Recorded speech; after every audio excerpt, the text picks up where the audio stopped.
NSS സപ്തദിന ക്യാമ്പിന്റെ ഭാഗമായി plogging പരിപാടിയിലൂടെ വോളണ്ടിയർമാർ പ്ലാസ്റ്റിക് മാലിന്യ ശേഖരണം നടത്തി.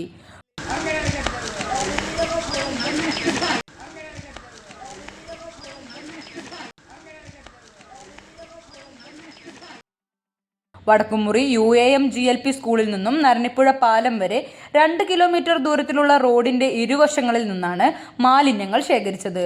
പരിസ്ഥിതി സംരക്ഷണത്തിന്റെ പ്രാധാന്യം പൊതുസമൂഹത്തിന് നൽകുക എന്ന ലക്ഷ്യത്തോടെ മൂക്കുത്തല PCN GHSS NSS യൂണിറ്റിലെ വോളണ്ടിയർമാരാണ് ജോഗിങ്ങിനൊപ്പം മാലിന്യ ശേഖരണം നടത്തുന്ന പ്ലോഗിംഗ് പരിപാടി സംഘടിപ്പിച്ചത്.